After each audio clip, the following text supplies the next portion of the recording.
Everyone, welcome back. Thank you so much for being here for day one of the fourth annual Sister District Summit, which is virtual this year, of course. It's wonderful to see all of you again. Thank you for just joining us if you just came in. And thank you for being with us this morning if you started with us earlier today. It is my distinct pleasure to introduce our keynote for this year's summit, Anat Shenker-Osorio. Host of the Words to Win podcast and principal of ASO Communications, Anat examines why certain messages falter while others deliver. She has led research for new messaging on all aspects of the progressive movement, and her original approach through priming experiments, task-based testing, and online dial surveys has led to progressive electoral and policy victories across the globe. Most recently, she was featured in the New York Times for her leadership in coordinating a disciplined, strategic response to the 2020 election as it unfolded. She is truly a brilliant communications strategist whose pioneering work supports all aspects of the movement, and we are so lucky to have her here today. I'm incredibly excited to hear her speak. I hope you are too. So without further ado, please welcome Anat. Thank you. Try to do justice to that introduction. I should try to get on these calls after the introduction because there's anything more horrifying than hearing yourself be talked about. I'm not sure what it is. So I'm going to take us on a whirlwind tour of best practices in communications with examples from this most recent cycle and previous campaigns. I see some dear old friends on this call. So if I'm saying stuff you already know, then we'll just chalk that up to repetition being a really good idea. And I am going to make lightning speed here so that we can try to get to questions. So the first principle that I would lift up, and if you remember nothing else from what happens today, it's this one, that we need to say what we're for instead of what we're against. One of my longest running canards is that if the left had written the story of David, it would have been a biography of Goliath. We love to talk about our opposition. It's our favorite thing to do. And in essence, what we are conveying to people when we do that is either, boy, have I got a problem for you, or here's an impossible task that's never going to happen. Don't you want to sign up for that? So it turns out that most people are not out shopping for new problems. They've got 99 problems and they don't want yours. And so when our messaging is a no and a don't and a stop and a can't, which it frequently is, we are actually just reinforcing both how strong and formidable our opposition is, thereby rendering people very little induced to come and join our cause. And we are amplifying their ideas. So when we say immigrants are not terrorists, or this does not make us safer, or this will not spur the economy, or this will not help XYZ, what we are doing is we actually cementing in people's minds the cognitive connection between really loaded words like immigrants and terrorists, right? So here's an example of correcting this behavior from work that I was part of in Australia. In 2013, classic negation, seeking asylum is not illegal. Learn the facts and show your support today. Because obviously the reason why the government of Australia was shunting people to offshore prisons was because they didn't know the facts. That was the trouble. No sarcasm. Not a sarcastic crowd. It's going to be rough. Rest of this time is going to be rough. To where the US and much of the immigrant rights, migrant rights, asylum movement is today, what I call harms and horrors messaging. The only developed country in the world that locks up children, Australia, thanks to the brilliant campaigning that I will just give a cursory pass to, that is no longer true. The US now holds that title. What happens when we depict harms and horrors in an understandable impulse to make people understand just how horrifying these situations are is that at best we create sympathy. We can make people, if we're very lucky, feel sorry for those people. And those people could be people in immigrant detention. It could be people experiencing homelessness. It could be people struggling with addiction. It could be any kind of those people. But when you create a bridge to empathy, you are by definition still otherizing. If people feel sorry for those people, they're those people. So then we pivoted after a giant research project at the end of 2015. The campaigning sector, the human rights sector, asylum sector in Australia pivoted to this proactive affirmative approach. Bring them here. Bring them here is a demand about what we want, not what we're trying to get rid of. It is not a don't, it is not a stop, it is not a end, right? And here you see Amir at the time of this photo, in fact, imprisoned, no longer, because of the success of 4 sequential campaigns fought in Australia that now have vacated 2/3 of the detention centers that have been operating for about 30 years continuously. It can seem, I understand, impossible to find an affirmative demand in the midst of harms and horrors which are unrelenting. But I would urge you to recognize that there always is one. Here is an example. You are my sunshine, my only sunshine. Tú me alegras es así. You never know, dear, how much I love you. Nunca quitas mi cielo de mí. The other night, dear, as I lay sleeping, I dreamt I held you in my arms. Al despertarme no te tenía, escondí mi cabeza y lloré. please don't take my sunshine away.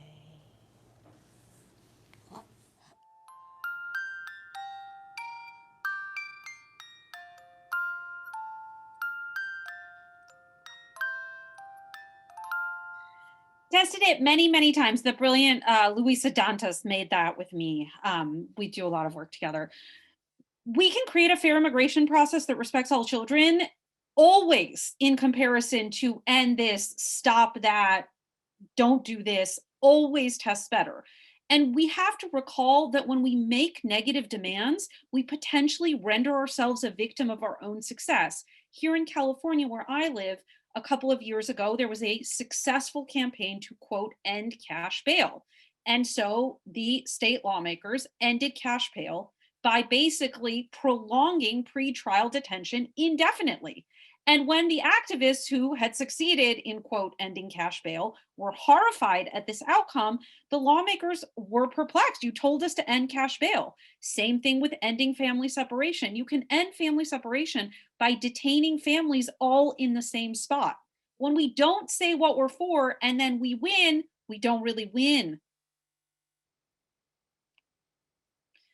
This is true both in the issue space and it's true in the electoral space. We know through testing, especially in this cycle, that pro-Biden ads were 3 times more effective than anti-Trump ads.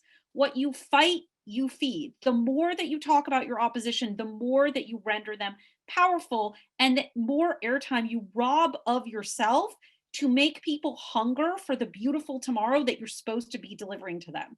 If you want more people to come to your cause, you have to be attractive. Again, this can feel like an impossibility. And again, I would urge you to recognize that it is always possible.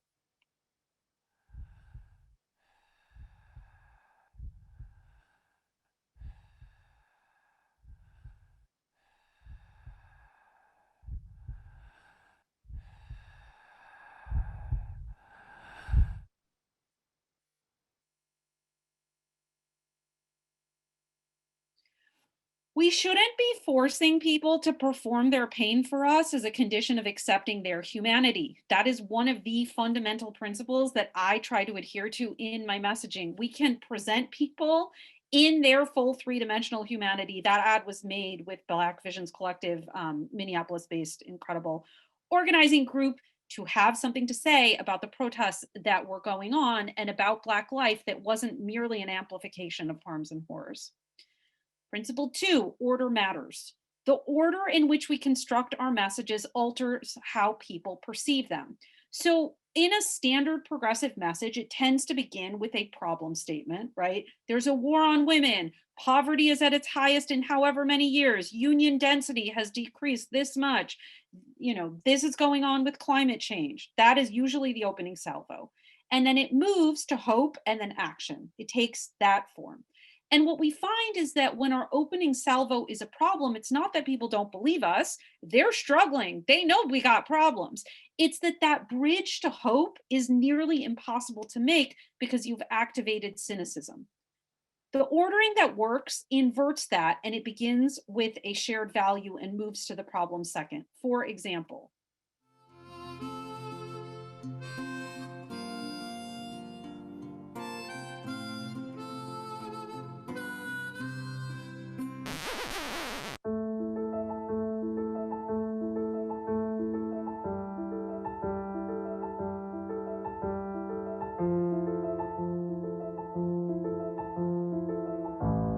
that ad's not that different to a lot of the ads that other folks ran in the cycle. But basically, what differentiates it is that it begins holding up the positive vision of everyday Americans standing with and for each other, acting as we would want them to do, as we want our government to do. And then when it introduces the problem, it introduces it as an abrogation of that shared value, thereby deliberately causing cognitive dissonance between how we know we want things to operate, how we know things can operate, because in fact, it's what's going on interpersonally between us, and how this government that is not worthy of us is acting. So it's a shift from anger, hope, action to shared value, problem, solution. And hopefully you will begin to notice that as a pattern in the rest of what I show. For example, as Americans, we may feel apart, but there's so much we actually agree on. Very few dads can really pull off short shorts. We will eat almost anything that comes in nacho cheese. Baseball should be played twice as fast. We're tired of politicians trying to divide us for their own gain. We prefer to work together, not against each other. We miss the United States of America. And another thing we can all agree on, we can do something about it this November.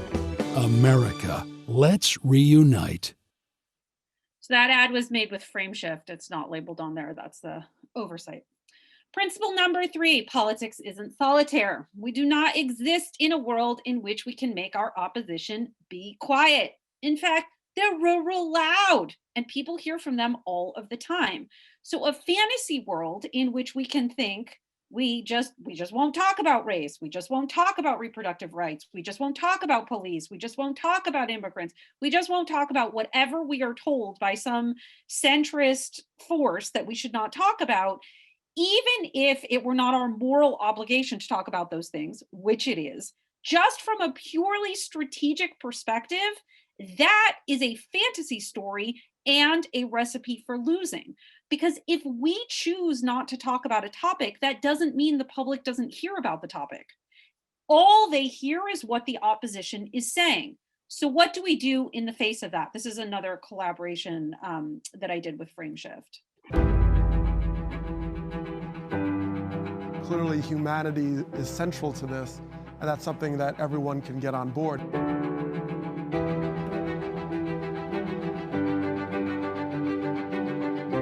Players are saying, I may not be the aggrieved group directly.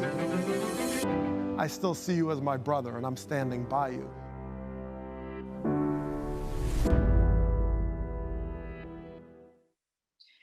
So that brings us to a body of research that I have been privileged enough to be part of that began in 2017 with a scholar named Ian Haney-Lopez, who literally wrote the book Dog Whistle Politics.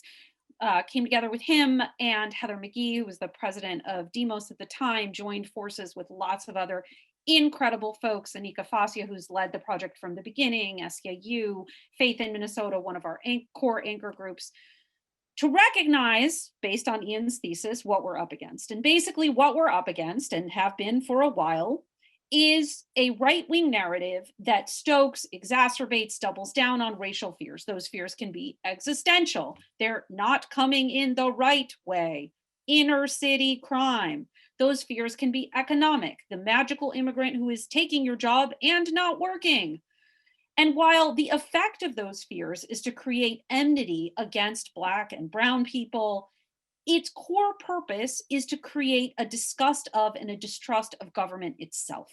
It is to undermine the notion that there can be an us. There can be broad-based labor protections. There can be universal health care.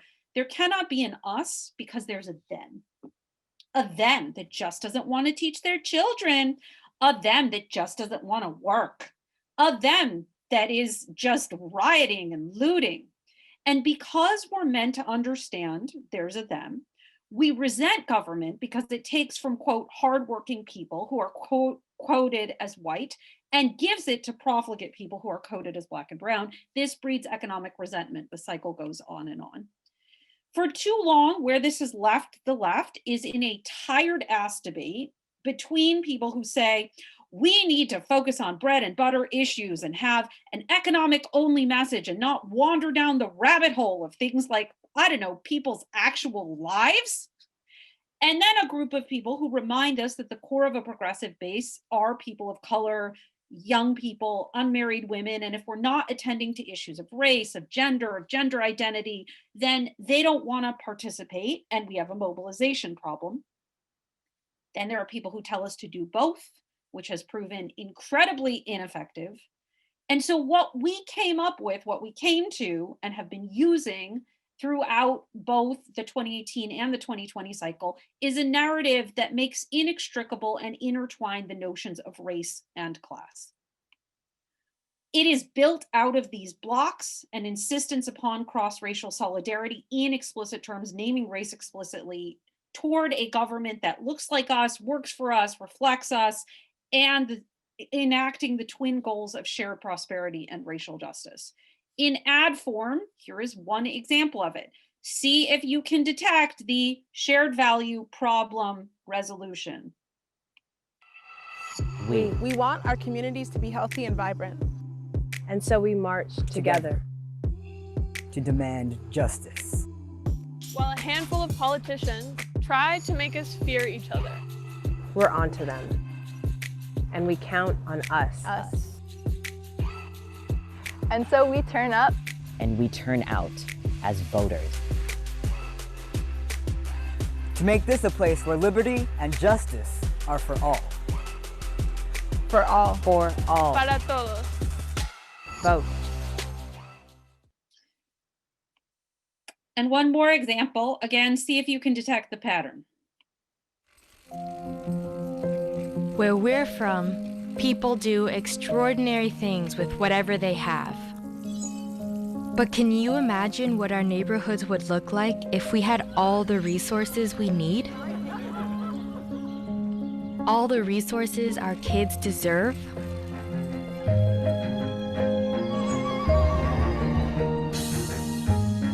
But they keep telling us there isn't enough for people like us. And while our neighborhoods are at their limits, just blocks away, we see giant corporations with unimaginable wealth.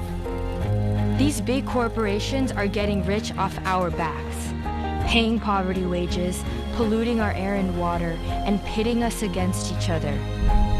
Then finding loopholes to get out of paying their fair share. While our parks, schools, and roads fall into disrepair. So what would happen if we made these huge corporations pay what they owe? If we came together as we have in the past? Can you imagine it? Can you see it? Isn't it beautiful?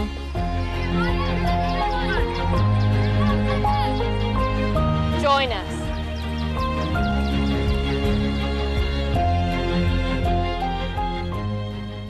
So beyond the shared value problem solution, there are other things that make the race class narrative what it is. And that is in particular that the articulation of the problem, the middle of the sandwich, is done by narrating the dog whistle, by pulling back the curtain on what it is they're doing. So instead of just saying the wealthy and powerful few are screwing the rest of us, we name deliberate division. we name them pointing the finger at Black folks, at new immigrants, at young voters, at whoever they're pointing the finger at in the particular, for instance, we're dealing with. Or we say, but a wealthy and powerful few and the politicians they've paid for are trying to divide us based on what we look like, where we come from, so we don't join together to demand what every family needs. So what it does is it points out the deliberate racialized harm, and it layers in how this is a tool to effectively screw all of us. Principle 4, and I'm going to stop after this one because I do want you all to be able to ask questions. Also, I would be remiss not to say there's tons of resources to get more deeply into the race class narrative. This is like a lightning introduction. There's Race Class Narrative Action website. There's an incredible training program, Words That Win, by some folks who've spent lots and lots of time with RCNA. There is a new organization called We Make the Future. I'll put this into the chat when I'm not blathering anymore. Last principle is to use known mobilization techniques. I actually know a lot about what makes people vote and not vote. And it is often not what we as people who are obsessed with voting and super politically engaged suspect. It's really important to remember that if you are a super politically engaged human being, your ability to judge what does and doesn't make someone want to vote is probably pretty off, because by definition, you are not the target audience. I'm guessing everyone on this Zoom votes and votes reliably.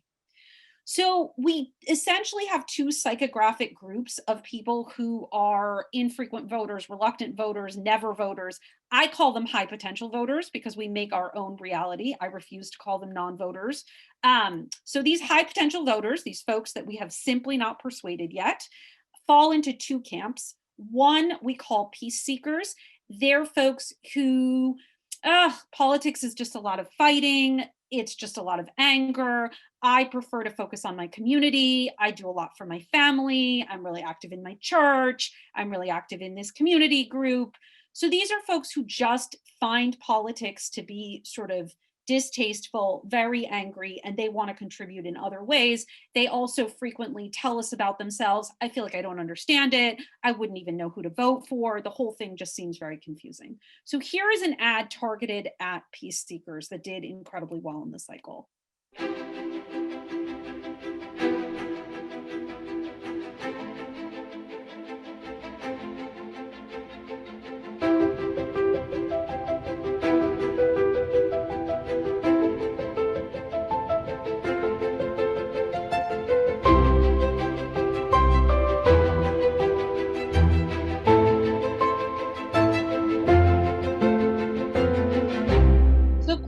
This ad is trading upon, which is a well-established finding, is identity. That it is more effective to ask people to be a voter and have them actually carry it out than to ask them to take the action, i.e. vote.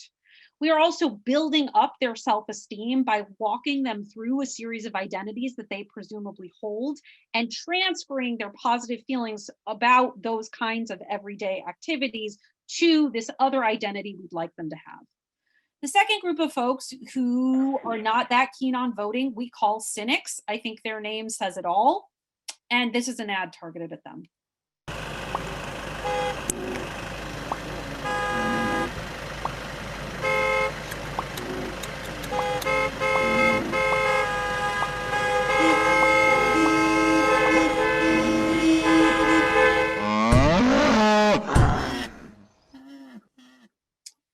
I'm going to leave it there.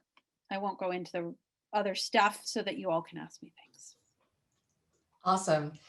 Thank you so much, Anat. That was amazing. And it's so wonderful to hear from you. Thank you for sharing your wisdom with us. I was monitoring the questions in the chat, and the first one that I have for you that there's been a raging debate is negative messaging and smear campaigns. It seems to work for Republicans. Does it? Is that right? And if so, why and what can we do about it? Yes, I'm so glad you're giving me this question. So we have to remember that the task that Republicans have before them is that they need to rile up their base in order to persuade the middle. because that's really the job, right? If your words don't spread, they don't work. And so if no one is going to carry your message, it doesn't matter how magically perfect your message is if nobody hears it. By definition, it's not going to work. So they need to rile up their base in order to persuade the middle. We need to rile up our base in order to persuade the middle. So first, we have two very different groups of people that we're attempting to act upon. A progressive base, and by base, I don't mean people who are already activists. I mean people who agree with us ideologically, but have not stepped into the space of doing stuff yet. So a progressive base is motivated by the creation of good.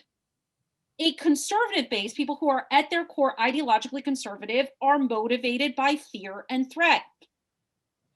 Now, activists on the left are also motivated by fear and threat. And so it gets confusing because we believe that fear and threat, should work, right? Because we see it working over there and we forget that they have a different task. Secondarily, they need to rile up their base in order to persuade the middle to what? Rile up their base to persuade the middle to destroy things. We need to rile up our base to persuade the middle to create things. The kinds of triggers that you need to activate in people to make them hunger to destroy things are a feeling of fear, a desire for isolation, a desire for resentment, a desire for rancor. The kinds of feelings that we need to conjure up in people are a desire for connection, a desire for curiosity, a desire for a feeling of comfort with things that are beyond us and unknown. And you cannot create those things by fear. In a battle of fear against fear, the right always loses. We're never going to be scarier than them. Thank you. That's so helpful. And another question about the Lincoln Project. Based on your frame and what you've talked about, is it effective? How do you think about that? Yeah. So there's been a lot of research about the Lincoln Project. I could say so many things. We could go on for 4 hours. So first of all, when folks are watching a political ad, the folks that we need watching a political ad, which means by definition, they're not already committed voters, right? If the ad is for mobilization, or they're undecided in some way or another, they are going to vote, but they're not sure which way. If they're folks who are apolitical or only barely political, what we know about them is that they hate watching political ads and they stop watching political ads, 80% drop off in the first second. So first and foremost, Lincoln Project ads are basically like a Ken Burns documentary. We're watching them because we're hardcore into politics. If they were for mobilization, I can guarantee you, and I know because I've tested them, people don't watch them because they're 2 hours long. That on the face of it doesn't matter what the rest is going on, nobody's watching it first. Second, if they were for persuasion, if they were genuinely about taking former Trump voters and bringing them on over to Biden, then they would need to adhere to principles of persuasion. Number one, they would need to target the easiest, the lowest hanging fruit. Who do you think were more susceptible, more gettable Trump 2016 voters, men or women? Women. Older people or younger people? Younger people. Lincoln Project ads were targeted toward older men instead of being targeted toward the softest people who could have been gettable. And then finally, what we know about persuasion, especially with Trump 2016 voters, and I spent a lot of time on this, is that you have to give them permission to change their minds. The ad has to create a permission structure. And when ads are too much, Trump is an asshole, Trump's a fucking terrible person, he was horrible for this reason and horrible for that reason, and here's this other horrible thing he did, which, by the way, represents how I feel. It's not that I disagree with that. It's that it creates a defensiveness. And in fact, what the research is now showing about those Lincoln Project ads is that they had a backlash effect. They actually re-entrenched people back into their camp because they felt attacked. if you want people to feel like they can change their mind, I voted this way in 2016, but I'm going to admit I was wrong, you have to build that into the structure of the story that you're telling them. Otherwise, they're just going to double down. So no, they are not effective. They were effective purely at grift. They were effective at making never Trumpers, i.e. us, want to give them money, because we have a fundamental misunderstanding of what is persuasive and what is mobilizing. Thank you so much, Anat. I know we're at time, but just one more question to clarify for folks. How do you measure the effectiveness of these ads? Yeah, so we measure it in lots of different ways. In channel testing, which is, you know, in a survey when we have a captive audience, which is what we do first, we measure them through what we call RCT, randomized controlled trials. So we have a control group that sees no ad, or that sees a placebo ad that's about nothing related. And then we have a series of groups who see, one group sees ad A, one group sees ad B, one group sees ad C, etc. And we measure their attitudes along a series of metrics. It could be vote choice, it could be support for the protest, it could be racial enmity, it could be support for a particular policy. Depending on what the ad is meant to do, that's what we want to measure as our dependent variable. And so what we're doing is a comparison between the control group and how their attitudes were start to finish, and then the group that saw ad A or the group that saw ad B, so that we can attribute any significant difference between those two groupings, and these are huge samples, to the fact of having seen that ad. So that's what we do in channel. And then in field, once we're actually showing people those ads, we hold out a control group. So for example, the ads you saw and some others were part of a slate that we did a buy on in Wisconsin, Minnesota, and Pennsylvania. And then we actually measured the people who saw our ads versus the ones who didn't. You can look at the voter file and you can see, did more people turn out? And so when I tell you these ads did very well, I mean that they both were tested well in channel, and that actually the numerical results prove a mobilization effect. Incredible. Thank you so much, Anat. I don't know if you've been watching the comments, but people are just gushing and so pleased that you are able to join us here today. Thank you for sharing your wisdom, your brilliance, your hard work. And we are so glad that you could join us. Thank you. No worries. Thanks, everybody. And thanks for everything that you did. I hope you feel, that we all did this together, and it was a lot of people and a lot of work, and I'm really grateful to all of you. Thank you so much, Anat.